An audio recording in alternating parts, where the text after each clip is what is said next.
Remember that promised monthly roundtable with Oberwolf Linden? Yeah, me neither. After a shaky start, we're finally back, with Philip Rosedale taking the mic. And let me tell you, it's a different vibe altogether. Back in May 2024, we had our first community roundtable with Executive Chairman Oberwolf Linden. It was supposed to be a monthly event, but, well, that didn't exactly pan out. I remember it vividly because I got up at 2:30 in the morning, only to find out it had been cancelled right when I got there. Definitely not the best start. Fast forward a few months, and here we are at last with our second roundtable, this time presented by Philip Rosedale. Now, if you're new, Philip is the original creator of Second Life, the guy who turned the idea of a vast, virtual community into a reality. He's back now as Chief Technology Officer, and if you've seen his avatar, you'll know it hasn't changed much since those early days. Still rocking that classic 20-year-old look. Interestingly, he acknowledged that during the event, saying he knows it looks outdated compared to today's avatars, which have become incredibly sophisticated with all the new mesh bodies, heads, and skins. He even hinted that he might need a little help modernizing his look, which was kind of a fun call out to the community for some makeover suggestions. And honestly, I think he's onto something. If we want to show newcomers, especially younger folks, what Second Life is all about today, we need to be putting our best foot forward. A throwback avatar might be cool for nostalgia, but having something that reflects where we are now could make a real difference. It's about showing how far we've come, and I think an updated Philip could do just that. Compared to the first roundtable, I found this one to be much more engaging. Philip Rosedale really seemed to focus on listening to the community and actively discussing possible solutions, which made the whole experience feel a lot more collaborative. He comes across as a real people's person, someone genuinely interested in what the community has to say. That's quite a contrast to Oberwolf Linden, who, while effective, had a bit of a harsher tone when addressing us. If you haven't listened to this roundtable yet, I'd definitely recommend giving it a watch. While there weren't any groundbreaking announcements or major shifts, it was a refreshing conversation. I genuinely enjoyed hearing from Philip, and I'm excited to see what he does next. His approach feels promising, like he's open to shaping Second Life's future with us, not just for us.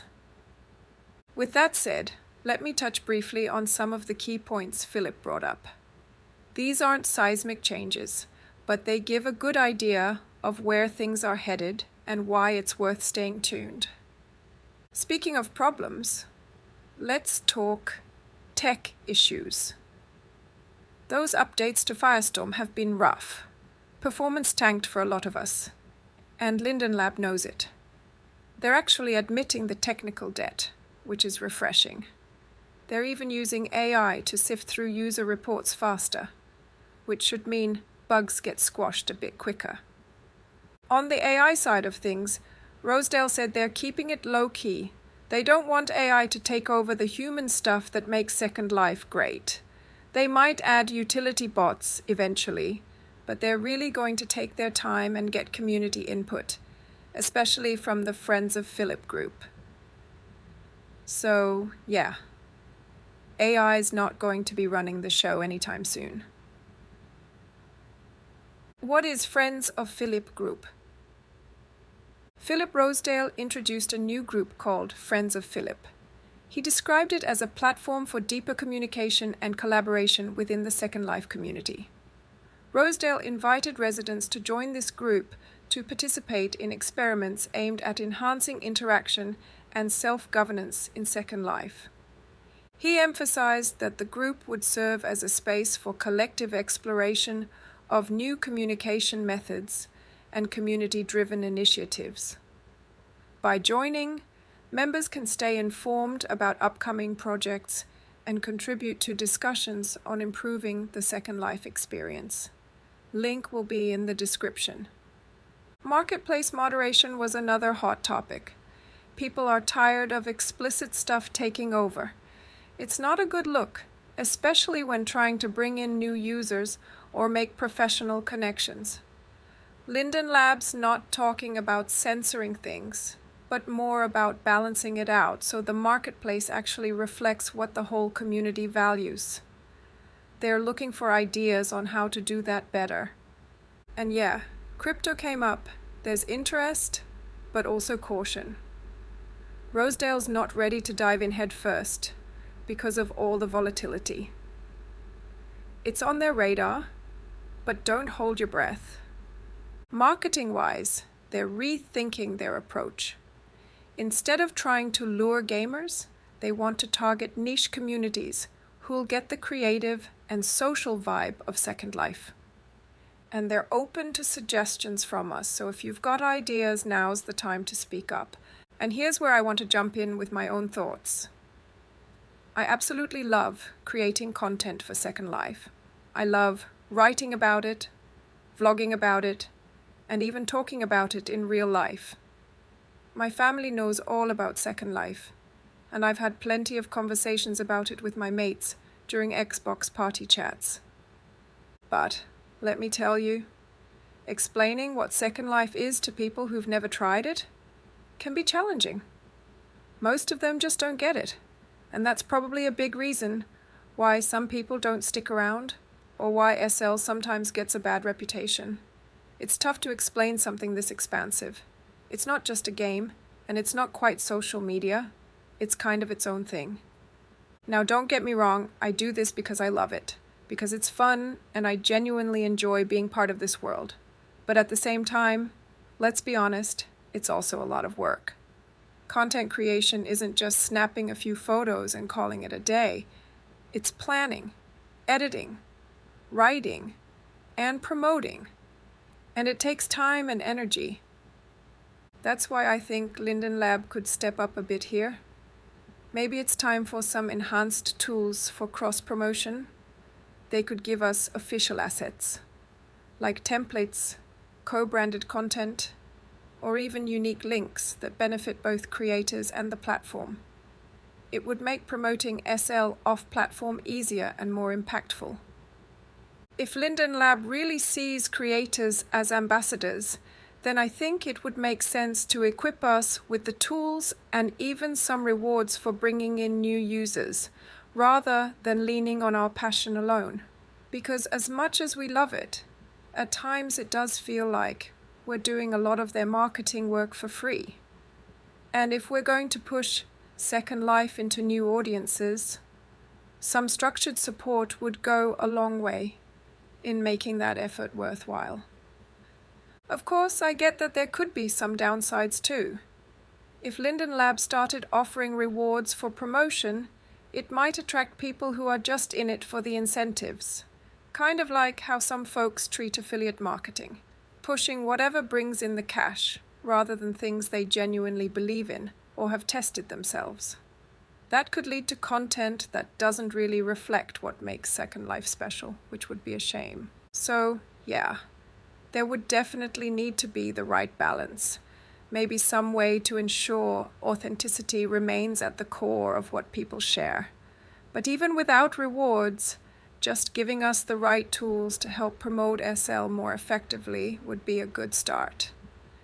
It's about making it easier for those of us who are already passionate about this platform to spread the word in a meaningful way. People also asked about community spaces, like more options for owning land together and creating big shared areas for sailing or racing. Rosedale seemed into it. They're looking at ways to make that happen. Though there's no exact timeline, it's clear they want to hear from us on what kinds of spaces would matter most. Then there's the avatar stuff. The movement and UI right now, it's clunky, right? They know it. They're working on better animations, maybe even puppeteering to make things more natural. It's still early days, but they want feedback from us on what would make avatars feel more alive. And finally, education. Rosedale still believes Second Life could be a game changer for that, especially for virtual training and making education accessible. They're thinking of expanding resources for educators in Second Life, which could help bring in people from all over who wouldn't have these opportunities otherwise. Another interesting point I noticed during the chat was people asking for cheaper mainland and for it to be available to everyone, not just premium members. And look, I get why that request keeps coming up. The cost of land, whether it's mainland or private regions, can be pretty steep. I've actually made a whole video on that, and honestly, it's one of the biggest barriers for a lot of people wanting to really settle in Second Life. But during the roundtable, Philip didn't touch on the pricing topic at all, so I'm not holding my breath for any big changes on that front. It doesn't seem like they're planning to revise land prices anytime soon. As for making mainland available to everyone, I actually disagree with that idea. One of the benefits of being a premium member is having access to mainland, and that's part of what makes it feel special. It's like a perk that rewards those who are really invested. If mainland suddenly became available to everyone, it would lose some of that unique value. And we have to remember that Second Life has an internal economy to consider.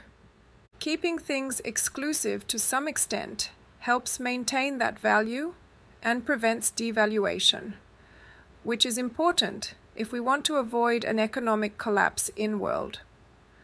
So while cheaper land in general would be great, there has to be a balance.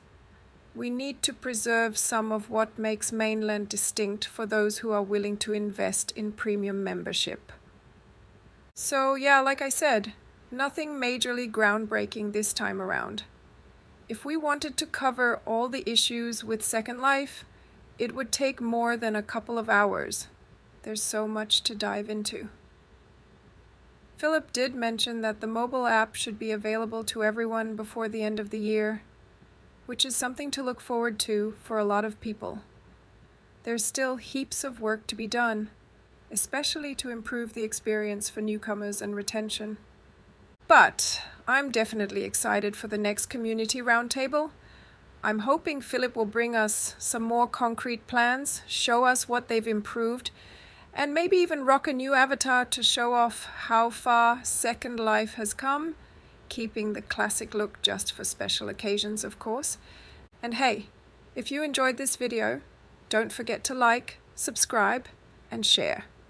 Word of mouth works wonders for Second Life, and for me too, so go ahead and tell your friends. This is Priska Newell from Second Life Spectrum, signing off.